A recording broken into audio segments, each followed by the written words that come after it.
آئیے ناظرین ایک SMS لیتے ہیں. خورشید صاحب ناگپور سے لکھتے ہیں کیا قرآن بنا وضو پڑھ سکتے ہیں؟ وعلیکم السلام ورحمۃ اللہ وبرکاتہ. قرآن مجید پڑھنا ایک الگ سوال ہے، قرآن مجید چھو کر پڑھنا ایک الگ سوال ہے. جہاں تک قرآن مجید پڑھنے کا سوال ہے تو الحمدللہ نبی اکرم صلی اللہ علیہ وسلم احتیاط کرتے تھے کہ ہمیشہ باوضو رہے، اللہ کا ذکر بھی ہو تو وضو کی حالت میں رہے.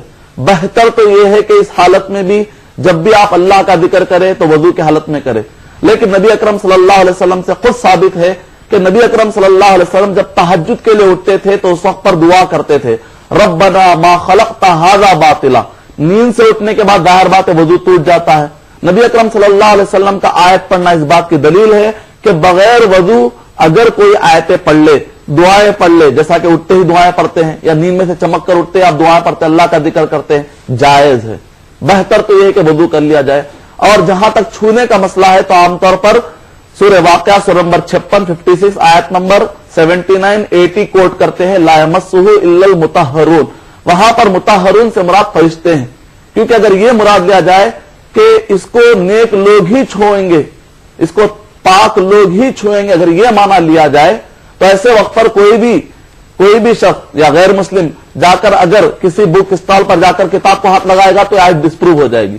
یا اگر کوئی کہے کہ نہیں، اس کا مطلب یہ ہے کہ نہ چھوئیں مگر یہ کہ طہارت کی حالت میں، تو یقین و کانٹیکسٹ چل رہا ہے، اس کے حساب سے وہاں پر فرشتے مراد ہیں. اور جہاں تک کہ مسئلہ آتا ہے صحیفہ عمر بن حزم کی جو مشہور روایت ہے، عمر بن شعیب عن جدہ کی روایت کے مطابق اللہ یمس القرآن الا طاہرون، تو یہاں پر طاہر سے مراد ویسے کئی تفسیریں کی گئی ہیں، لیکن دوسری حدیث کے اندر بتایا گیا المومن لا ینجس، مومن کبھی ناپاک نہیں ہوتا.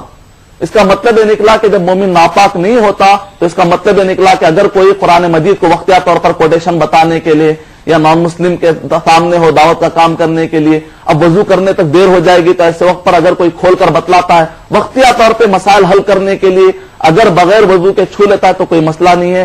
لیکن باقاعدہ تلاوت کے لیے بیٹھتے ہیں تو ایسے وقت پر ہم کہیں گے اے مسلمان ادب کر اس قرآن مجید کا کہ جو اگر پہاڑوں پر اتر جائے تو پہاڑ ریزہ ریزہ ہو جائیں گے. تو ایسے وقت پر ادب کا تقاضا یہ ہے. مستحب ہے، اس پر کسی کا اختلاف نہیں مستحب ہونے میں.